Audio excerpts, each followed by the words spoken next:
एक दिन तथागत अपने शिष्यों को उपदेश दे रहे थे कि तभी एक शिष्य उठकर बोला, भंते, क्या हर दुख का निवारण किया जा सकता है? बुद्ध बोले, यह सत्य है कि हर दुख का निवारण है। इसी संदर्भ में तुम्हें एक कथा सुनाता हूँ। एक सेठ का नौकर लंबे समय से उनके पास रहकर उसकी सेवा कर रहा था। वह बड़ा ईमानदार था, साफ सफाई का पूरा ध्यान रखता था, इसलिए सेठ जी उससे बहुत प्रसन्न रहते थे। एक दिन शाम को सेठ जी घर आए, देखा कि उनकी पुरानी दीवार घड़ी टूटी पड़ी है। उन्होंने नौकर को बुलाकर पूछा, यह घड़ी कैसे टूट गई? नौकर ने कहा, मालिक, मैं सफाई कर रहा था कि घड़ी हाथ से छूट गई और टूट गई। गलती मेरी है, आप मुझे क्षमा कर दें। सेठ तेज आवाज में बोले, क्षमा मांगने से क्या होता है? घड़ी बरसों से कमरे में लगी थी, कमरे की शोभा थी, और तुम्हें पता ही है यह मुझे कितनी प्यारी थी। डांटने के अलावा सेठ जी और कर भी कह सकते थे। बहुत भरोसे का नौकर जो था।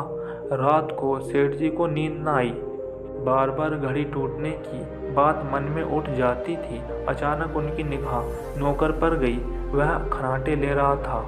उससे सेठ को और भी दुख हुआ। मालिक के नुकसान का उसे जरा भी ख्याल नहीं था। सेठ की आकुलता और नौकर की निराकुलता ने उनकी बेचैनी और बढ़ा दी।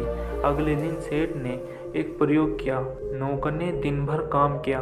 शाम को सेठ ने उसे बड़े प्यार से बुलाया और कहा, देखो, कल नुकसान हो गया था, इससे मेरा मन खीन हो गया था, इसी से मैंने तुम्हें डांटा था, पर यह तो कल की बात है। आज मेरा मन प्रसन्न है। तो तुम मेरे साथ इतने दिन से हो, इतना अच्छा काम करते हो। कल ही मेरे मन में आया था कि मुझे तुम्हारी सेवा के लिए कुछ इनाम देना चाहिए। सोचता हूँ कि क्यों ना यह घड़ी ही तुम्हें दी जाए, पर क्या करें, वह घड़ी तुम्हारे हाथ से टूट गई। यदि नहीं टूटती तो आज तुम्हारी होती। यह कहकर सेठ तो उस रात बड़े आनंद से सोया, पर नौकर सारी रात करवटें बदलता रहा। बार बार उसके मन में एक ही बात आती रही कि अगर घड़ी नहीं टूटती तो वह मुझे मिल जाती। कथा सुनाकर बुद्ध बोले, अब शायद तुम समझ ही चुके होंगे कि लोभ ही दुख का सबसे बड़ा कारण होता है। इसे त्याग कर ही हर दुख से मुक्ति पाई जा सकती है। धन्यवाद।